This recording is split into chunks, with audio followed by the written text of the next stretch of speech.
With that evidence that we had, based on the facts that were presented to us, and as outlined in more detail, as we said before in my report, we conclude that those facts together with the reasonable inference about Detective Winslow as Officer Nelson's and Detective Belcher's apparent decision to use deadly force against Mr. Nolden would likely support a finding that an affirmative legal defense of justification applies to each of their use of deadly force and would probably afford each of them in the legal defense of justification.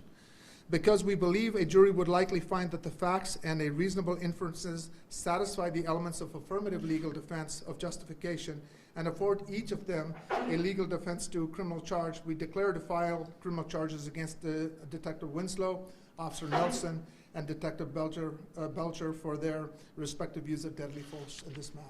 So, yes? For clarification, did Belcher also believe that the suspect was shooting? So two officers believed he was shooting?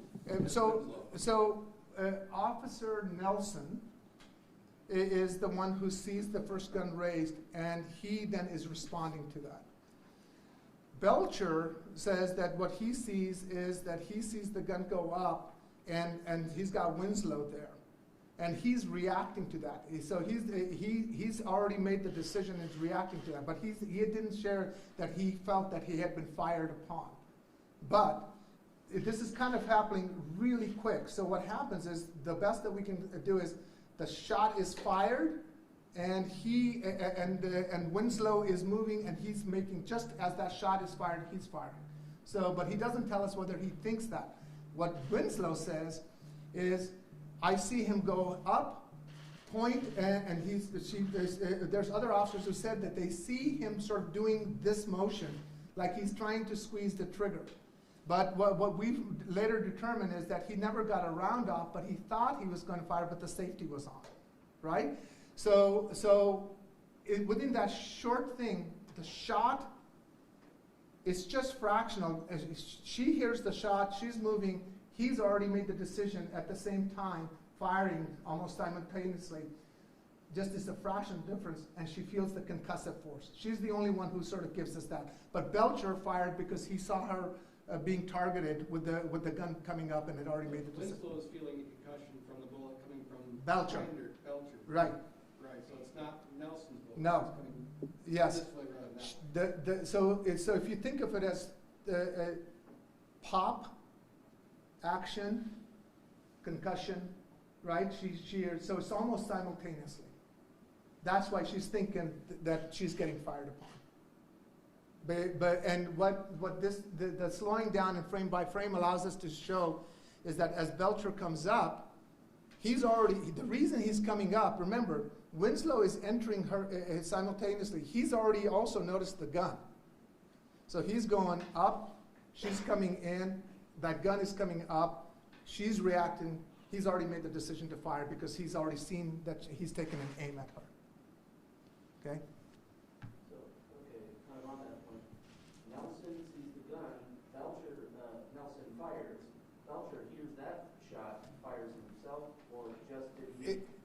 Yes, I mean, if I had to say it, I would say it like that, but what I'm saying to you, although that creates a segmentation, there is a lapse, but it's almost simultaneous. Yeah. Forgot the other question. When it comes back to my mind, I'll interrupt the other person. Okay. Okay. Yes. Wasn't the person they were looking for, right? That is correct. Do you have any idea of why he was running from them? It would be pure speculation on my part. What is important to note is that the driver was the original target. They had come into a motel area there, and they knew, since they were concerned that they were going to be armed and dangerous, they had decided that as that vehicle moved, they were going to spike, and they did. They spiked it as the vehicle started to move to stop it. The vehicle traveled on 4 flat tires. It blew out all 4 tires. So as they pull out, they threw the spikes down to stop them. They pull out and they drive, going about 20 miles an hour, but they're going against traffic. And that is why one of the witnesses, I think is AH, she yells because she's sitting there, they're driving against her, and when she looks into the car on the front, from the windshield, is where she sees the gun, and she says that the gun is sort of being held up, and it's sort of like this, right? It's the barrel's pointing, but it's clear that the passenger in the front seat has it. They continue to travel. The vehicle comes to a rest right in the intersection area there, and they all sort of jump out and run. But keep in mind, there's multiple officers who already have the vehicle, so once the vehicle takes off, they're all starting to converge together. There's people who run, who are picked up, and this individual who starts to run out of there. There are other non-shooting officers who kind of, there's other officers who confirm, not only through the witness there, but that when he's running, he's got the gun in his hand, right? And so the way it was situated there, you can see Mr. Nolan running this way. Officer Nelson is coming from that side. These officers are coming from this side over here. And go ahead. Do we believe that Nolan actually did try to shoot at Winslow, but didn't realize maybe the safety was on? That is my assumption. That's because, again, he's got the gun in his hand. Running motion is different. Because we know the gun remains in his hand when he's running. So it's this motion, right? Because I can see both of his arms coming together.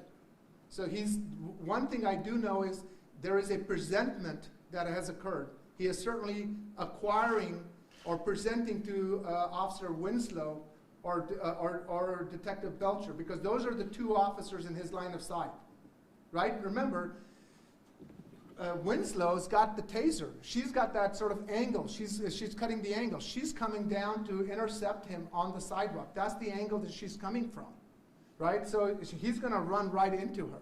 But as he sees her, he breaks his stride. He actually breaks his stride and points it at her.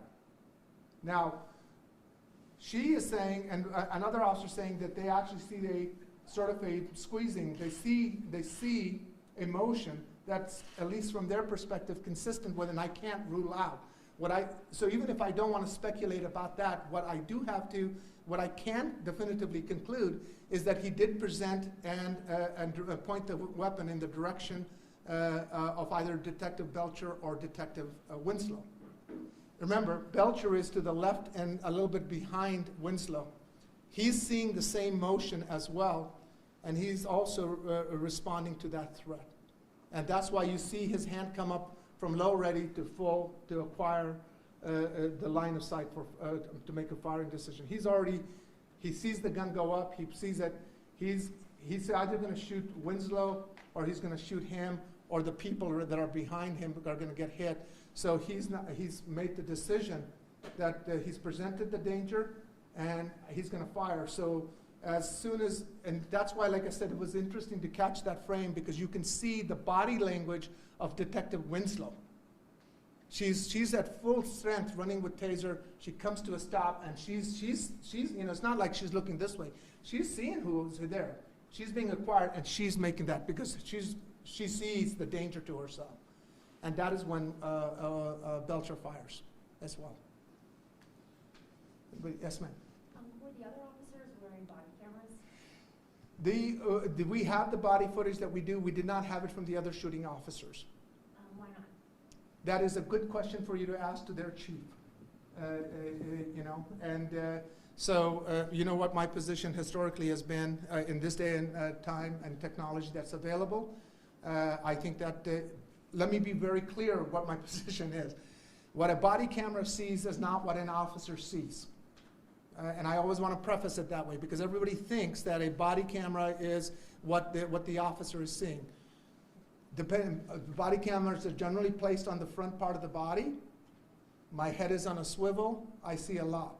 But I still believe in the utility and value of body cameras, because they help me put together a narrative, or at least to give evidence factually, to start to piece that together. So as you can see in this presentation, how critical of a role the body camera played for me to be able to capture the narrative. And so I understand this is the prerogative of every law enforcement agency. And I think we are in a time, place with the technology that's available. I think that ought to be the norm with some real specific conditions for their use and utility, right?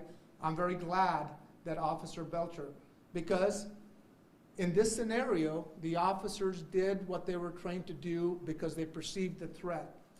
But it allows me to independently corroborate that because we should always have a critical eye to review in a thorough way. And this, I think, actually helps the officers in this scenario. But it also answers the questions for our community because they should take a critical eye. And as I said before, anytime, I don't care what the issue is, anytime somebody's shot, it is a loss of life, and it's somebody's loss. I met with the family this morning, and it's somebody's loved one. And there are circumstances when the use of force is justified, and it's a tragic loss of life in our community, but our community can certainly look to and say, what happened here, how close it is to the truth, and this is the truth that I can present to them based on what is available currently to me. And that's a thing to share with our community. Yeah, and so Belcher had it, he's with Unified. Nelson, did she have hers on? She did. And was she with Unified? Yeah, the other one was also from Unified. Belcher's from West. West Valley, I'm sorry, I apologize, excuse me. The two officers are from Unified, and Belcher is from West Valley. And then, so neither West or Unified police officer was wearing them at all? They weren't on. My understanding is we just don't have any body-worn camera footage from them. Thank you. Yeah. Any more other questions? Okay, thank you very much.